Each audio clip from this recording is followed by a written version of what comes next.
When we picture the Vikings, we see longships and horned helmets of legend. But the true heart of their world wasn't the battlefield. It was the humble, bustling farmstead, the very foundation of their society.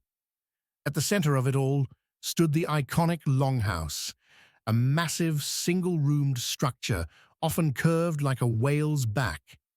Its walls were timber or wattle and daub, but its defining feature was the living roof of thick turf, providing incredible insulation against the biting northern winters. Step inside, and your senses would be overwhelmed.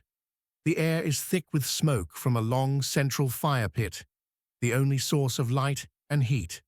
With no windows, just a hole in the roof. It's a hazy world that smells of earth, wood smoke, livestock, and cooking stew. Life was lived publicly on raised wooden platforms along the walls. Here, the entire household, family, workers, and guests would eat, sleep, and craft. Privacy was a foreign concept. This was the heart of the home, a place for storytelling on long winter nights. And you weren't alone. In many longhouses, one end was partitioned off to shelter valuable livestock during the cold. The body heat from cattle and sheep helped warm the entire building, a clever, if particularly fragrant, solution to survival. The longhouse never stood in isolation. It was the centerpiece of an enclosed farmyard, known as a tun. This cluster of buildings was the engine of daily life, a self-sufficient world carefully arranged behind a simple fence or low stone wall. Dotted around the yard were smaller, specialized outbuildings. There might be a separate cookhouse to reduce fire risk in the main hall, or a sunken pit house, its semi-subterranean design perfect for maintaining the humidity needed for weaving cloth on a large vertical loom.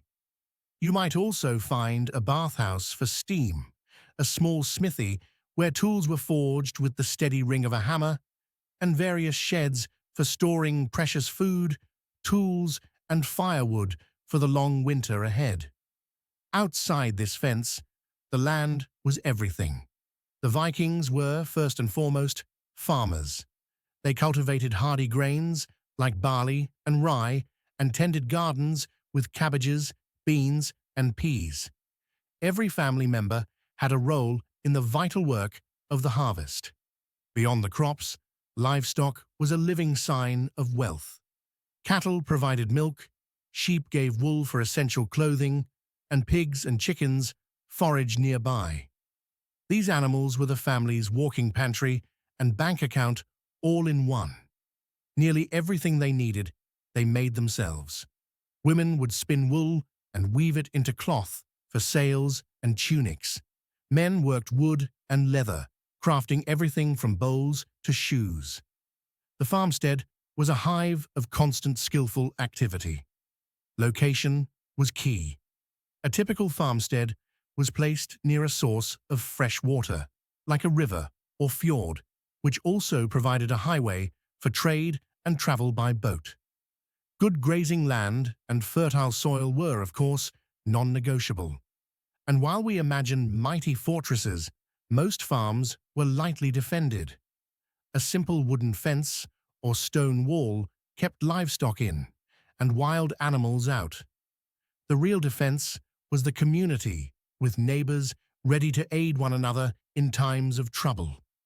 Life ebbed and flowed with the seasons. Frantic activity in the summer, with long days of farming, fishing, and preparing for the cold. Then came the long, dark winter, a time for huddling indoors, mending tools, telling sagas, and surviving together. So while the Longship made the Vikings famous, it was the Longhouse and the farm that made them possible. This self-reliant homestead was the true heart of the Viking Age, the quiet foundation for an era that changed the world.